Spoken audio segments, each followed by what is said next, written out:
Okay, so the title of our parenting devotional today is Building Grit in Our Kids. We're studying grit as a church, but how do you build character into your children as you are raising them? And that's what we want to talk about today. So why don't we say a prayer and then we'll jump in. Rob, since you're standing there, come on up here. Would you lead us in prayer and pray for our families, please? Yes. Dear Heavenly Father, thank you so much for this day. Thank you so much for this wonderful church and this parenting Devo. Parenting is a tough endeavor, and we're all in it together. Yep. This is a great feeling. Please bless the lesson today and help us all to absorb and put this new knowledge into practice, God. Please bless our efforts to be good parents. We love you. In your son's precious name, I pray. Amen. Thank you, Rob. Appreciate it. Okay, so building grit or character into our children is what we want to talk about. The book of Proverbs, Proverbs chapter 1, verse 1, the Proverbs of Solomon, son of David, king of Israel, for gaining wisdom and instruction, for understanding, words of insight, for receiving instruction in prudent behavior, doing what is right and just and fair, for giving prudence to those who are simple, knowledge to those who knowledge and discretion to the young. Let the wise listen and add to their learning. Let the discerning get guidance for understanding proverbs and parables, the sayings and riddles of the wise. So Proverbs is a book that is written to help people understand character, right? Well, what's the first thing that happens immediately after Solomon says that, okay, this book is all about building character into people? The very next thing he says in verse 8 is, first he says the fear of the Lord. I know that. Verse 8, as he gets into the instruction part, listen, my son, to your father's instruction, and do not forsake your mother's teaching. They are garland to grace your head and a chain to adorn your neck. In chapter 2, verse 1, my son, if you accept my word, store up my commands within you, turning your ear to wisdom, applying your heart to understanding. So the concept is the idea of the book is to build character in people, give them wisdom and understanding, how to have prudence and right behavior. And the very thing it goes to is a parent teaching a child. The idea being, it's our job to build character into our children, okay? And you think about the book of Proverbs. What are some of the character traits that you guys see in the book of Proverbs? Honesty. Integrity. Hey! Hard work, diligence, right? Self-control. Self-control, man. What is that one? Like an army? I don't know. Anyway, like a wall's broken down or something is someone who lacks self-control, right? City without walls. Yes. Yeah. So self-control. How do you control yourself? It's a great one. Watching our speech. Speech, huge. Discerned speech versus reactive speech is a huge part of it, right? We can go on and on. We can do this all day, right? Yeah. Diligence, discipline, a controlled pattern to your life, on and on, emotional capabilities. And so there's a lot of them. And so what we want to talk about is some of the practicals that we learned and implemented in developing character into our children, okay? So Mandy did want me to share at this point, or she was going to share at this point. She is currently a third grade teacher. And she goes into the class every day and is dumbfounded by the absolute absence of character in the young people. The teachers talk about how they are incapable of doing anything that is remotely difficult. And so an assignment is given, they'll say, okay, here's the assignment. The moment it becomes difficult, I can't do this. I need help. There's no fortitude. There's no character. And this is not like, theoretically, there are studies. This is my wife's class tomorrow in third grade. So whether that's a parenting issue, I'm not here to speak to all the reasons, whether it's COVID, whether it's whatever. It's the reality of the children that are around your children every day. They're not going to catch it from the kids around them, okay? There's a serious deficit of character instilling in children nowadays. So what you're doing is very countercultural as you strive to instill character in your children. Okay. I'll tell you this, when we parented our kids as little ones 10, 12 years ago, there wasn't like there was a huge, overwhelming wealth of character. We were the ones that were teaching our kids how to speak with right tones. And you know what I mean? So it's not, maybe there's been a massive drop off, but it's not like it was 10 years ago. It was all there and now it's gone. This is a reality that this is absent in most parenting nowadays. Okay. All right. So let's talk about some practicals of how to instill. The first one is age appropriate chores. Same way. Yes. Because there's a very good chance I'll always do this. So age appropriate chores. So age-appropriate chores. Thanks, bud. Yes, like handing out napkins. When they're 18, they should be able to handle handing out napkins. Chores should start from the time a child is very young. The most basic and simple one is clearing their plate after dinner. You should not be clearing their plate after dinner if they're 3+ years old. Okay? And even before that, it should be a part of them being a part of the family. Let's help clean up after dinner. Simple things. It should start with picking up their toys. You should not be cleaning up their toys all the time. If they cannot clean up their toys, this goes into the training and discipline part that we talked about last week. They don't have toys. Like any toys our kids couldn't pick up, well, great. You apparently don't value this toy enough. You don't own this toy anymore. And if you want to learn to pick up your toys, then sure, you can have these toys back. But until then, does that make sense? These things instill responsibility in your children and ownership that if they're going to own these things, they're going to take care of those things. So finding age appropriate chores as they got older, this is really hard as a parent because let's say it's washing the dishes. There were many times when our kids were younger and we're kind of testing the waters of, are they old enough to wash dishes yet? And then you go to the strainer and you're like, oh my goodness, I can't eat off that. And so you will have to go in and wash the dishes after them. But they've got to learn. Does that make sense? Loading the dishwasher, washing clothes, all of these different things. We did them age appropriate. And so I don't have the whole list of when we started everything. But it was an increasing level of chores. And there was always, from the time they were really little, they were a part of running our family. They had chores and responsibilities. Cool? Yeah. All right. So age appropriate chores is a big one. The second one, manners and respect. Okay. Studies show the benefit of teaching our children basic manners to the point where it has to do with overall success in life. If a child simply learns to say please and thank you, to be respectful as they speak to people. Okay. And so these are not things that are like not a big deal. It actually plays out in studies. These are a massive deal. Okay. One of the big ones that we focused on is we taught our kids to look people in the eyes. They don't want to. I'm telling you, none of them want to. It is a battle you have to fight. But we made our children learn to look people in the eyes because that shows respect. It shows I'm giving you my attention. Okay. And so this is where all the tone stuff comes in, not accepting disrespectful tones. You don't get what you want, all that kind of stuff. But the basics of expecting manners and respect. I do want to say this, and this may be a side rant or whatever, and you can ignore it if you want. We live in a culture that thinks it's super funny and cute for kids to be sassy. We never joked or called our kids sassy. We were never like, oh, they're such a sassy one. Oh, they're so bad.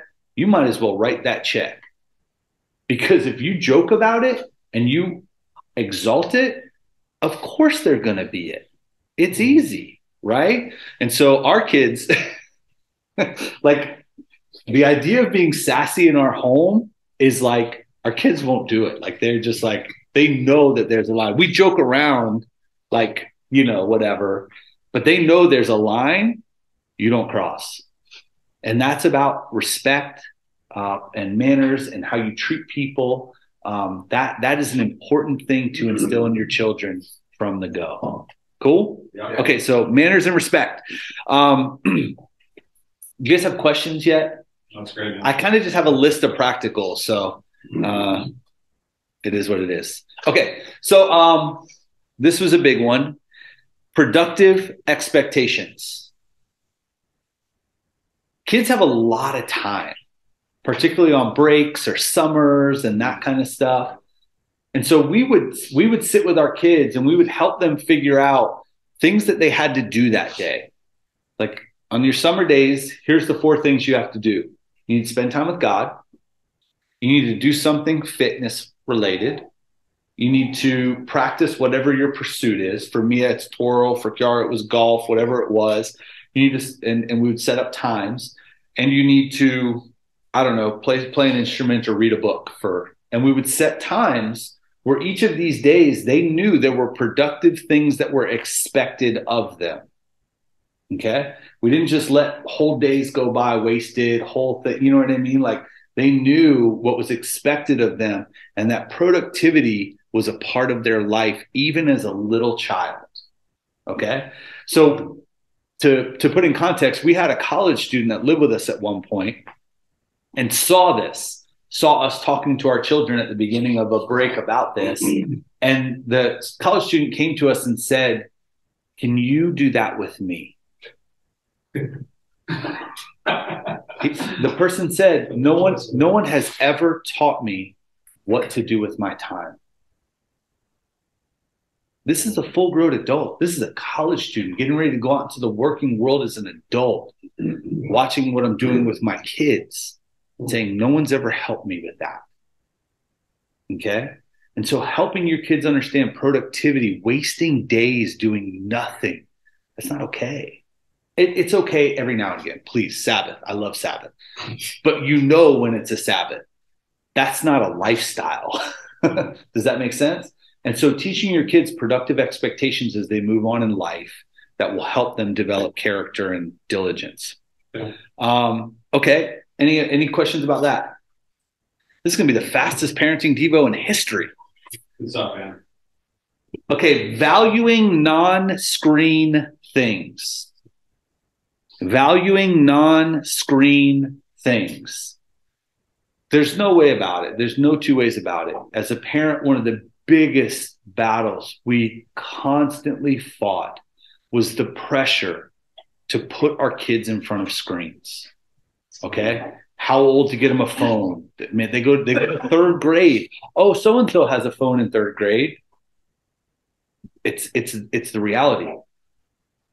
There are endless studies about the damaging effect of putting screens in kids' hands from an early age. You can Google it. They're all over the place. But what are they going to do?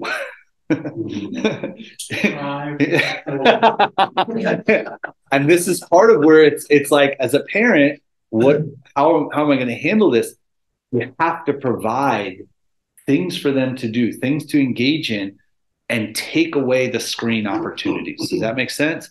I understand, guys. It was one of the biggest battles we constantly fought. How much time do they get on a tablet? How old when they get a phone? Do they get this kind of service? When can they have this app? When can they get this? I get it. We had to navigate those horribly shifting waters, okay? But I will tell you, the more you put a screen or you allow them to have a screen in front of them, the less fortitude and character they're going to build. There's a direct equivalent. And this is not me. This is not Rich Preacher speaking. Go look at the studies. They're all over the place. Okay? All right. I'm sure we'll have questions about that in a minute. Okay. So valuing non-screen things. Engaging in grit-producing activities. Okay? Things like sports, extracurricular, playing instruments, clubs, performing, twirl, band, things that require practice, things that require hard work, things that develop skills. These are good things to get our kids involved in, and it's a great way to get them off screens because they're doing something. Okay. And so grit building activities. Now, I will say this. We never overscheduled our kids. They did one activity at a time. Okay. It was not like, well, they play soccer and take piano lessons and this and this. And there were kids that we remember watching families where in the course of one afternoon, they would have 3 places to be and then homework to do that night. And this is elementary school, right? The pressure to put your kid in travel sports and all the extra practices and all this stuff, we watched it all go down all around us. And we chose, no, they're going to play something or do something that's character building. And they're going to finish that. We're going to teach them to have character through that. But we realized very early on, our kids are not Olympians. They're, you know what I mean? Like they're not going anywhere with this. And so, and our priority is, I want them to love God. And so we talked about this. We're not mailing in services for activities and all this stuff. But we wanted them involved in grit building activities. So there's that. Okay, the next one. Make them do things for themselves. Now, what do I mean by that? This is kind of a combination of two. This is making them do things by themselves and also teaching them to challenge their cowardice. So one example, she just walked by. We talked about this yesterday. We were working on the lesson in the car with Kiara on the way back. But one example, one of the clearest examples is oftentimes when we would be out, let's say we stopped at Wendy's. You can go say hi. It's not against the law. Anyway, one of the clearest examples, we'd be out to eat and one of the girls would be like, oh, I want more ketchup or whatever, or more, can I get another Frosty? And I would seize that moment. I'd be like, yep, you can get another Frosty. Here's the money. You have to go get it. No, that's so scary. Okay, great. You don't get it then. And they're like, please go get that. Nope. It's yours. The Frosty's there if you go get it. Does that make sense? And so we forced them to do things that were scary. We forced them to do things on their own that if you really want that, if it's worth it to you, then you'll go get it. If it's not, then great, but it forces them to push themselves. Does that make sense? Yeah, that's awesome. And there were times that they decided not to get it and we didn't give in. You just didn't get it, and that's life. And then there were times where they decided to go do it, and you celebrate that, and they get what the reward. And so those kind of things, teach them to do things on their own and teach them how to challenge their cowardice. We have a saying in our house, where is greatness? It's just on the other side of cowardice. And so they understood that you're going to face a lot of fears in life. We're going to be scared of everything. I talk all the time about things I'm scared of, and we're going to be scared of everything. But we're not going to let cowardice run us. Greatness is just on the other side of that cowardice, and we're going to be courageous. Does that make sense? Yeah. It starts with Frosties, and then it gets to wherever you go from there. You know what I'm saying? And so start that process of teaching them to do things on their own and challenge their cowardice. A couple of others. Teach them emotional regulation. Teach them emotional regulation. This is where you have little ones. It's very hard when they're little. I get that. You're like, we didn't do it at 2. Like it's very hard at that time. But I'm talking probably as they get a little bit older, and you're still in the law period of you just don't, and you know what I mean. But as they get older, you teach them about the things they're feeling. It's okay. Talk about those things, but they can't control you. We had a situation with Kiara one time where she lost it in karate class, like would not go into karate class. I'm talking pitched a fit. And so then when we finally got her in some semblance of control and were able to have a conversation, she told us that she had been scared of this teacher at karate class. but she had never told us that. And so she was holding this fear inside, and every time she would go, it just kept growing and growing and growing, to where one time it just, boom, that was it. It was over. It became a battle of wills. It was bad, right? In public, in front of all these people, we've all had those moments, right? But what we began to teach her was those feelings you have, if you don't process those in a right way, they build up. And did we tell you guys about the balloon devotional? Yeah. So this is where the balloon devotional came in.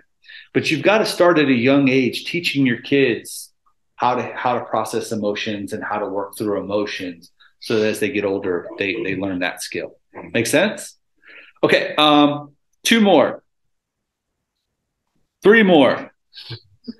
1, teach them life skills. It's funny because we were finalizing this yesterday on the way home, and we asked Kiara, because she was in the car, what were some of the things that you feel like we did to build character in you?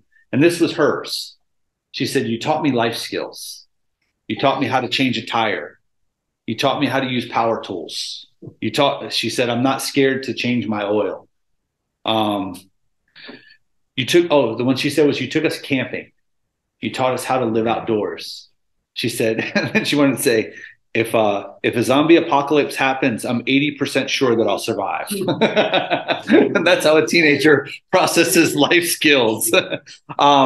But she says, what it taught me was I can do these things for myself. I'm safe. I don't have to be scared of these things, and I'm competent. Okay? And so teaching your kids basic life skills is an important way that develops character in them, to where they feel confident going into the world. That's great. Yeah. I have these proud moments of teaching my daughters to use power tools. I'm like, oh, go Mia. You know what I mean? Just cutting with a circular saw. You know what I mean? It's like, oh, it's good stuff. Okay, teach life skills. Okay, there's 2 more. 1, call Bible traits Bible names. Call Bible traits Bible names. And here's what I mean by that. We never taught our kids to be nice. Show me where in the Bible it says nice. It doesn't. We taught our kids to be loving. The Bible teaches a lot about loving. And we taught them that concept, that to love somebody is to put their needs before your own. And so when it came to sharing, we taught them to be loving. We taught them to be generous. These are biblical concepts. So we have this funny conversation, and we would always contrast loving with selfishness, right? And so anytime they would get in an argument about, whatever the billion things are that they argue about in a day, who gets to play with the toy or who gets the first whatever, the conversation we would always have is, okay, what's going on? Okay, who are you thinking about? Myself. What is that called? Selfish and greedy. How do you feel when people are selfish and greedy towards you? Sad. So how are you making them feel? Sad. What's the loving thing to do? Guys, that script, I probably quoted that script. When I get to heaven, I want to see the tally of it. My kids joke around all the time. That's selfish and greedy. That's selfish. Why? The script constantly. But it wasn't be nice. It wasn't stop arguing. It was the why. What's going on? You're being selfish. You're hurting. Does that make sense? Mm-hmm. So I think teaching biblical concepts by biblical names, we wanted to make sure they understood the character traits from scriptures and how they applied in life. And then we reinforced not just the what, but the why as we corrected them. Does that make sense? Okay. The last one is teach character in the context of community. Teach character in the context of community. And this is a bit of that conversation I just shared. We would want them to understand why being selfish hurt people, or why it's a big deal, because it hurts people. Why is being lazy a big deal? I mean, it doesn't seem like that big of a deal. I'm just relaxing. Why is it a big deal? Well, we would talk that through. Here's why it's a big deal. Because while you choose not to clean up after yourself, who cleans up after you? Mom. Okay? So you're hurting mom by being lazy. And we taught everything for them to understand relationally the effect of these things. So they didn't just understand what we're telling them to do, but why it was a big deal. Does that make sense? Yeah. So I think I said, look people in the eye. I said, don't joke about being sassy. Man, this was way easier than the last. I know, man. Good night. That was fast. So When there's not dramatic. when you don't talk about spanking, that's it. If you just leave spanking out, it goes much smoother. No, I'm kidding. I'm joking. So do you guys have questions or situation? Yeah.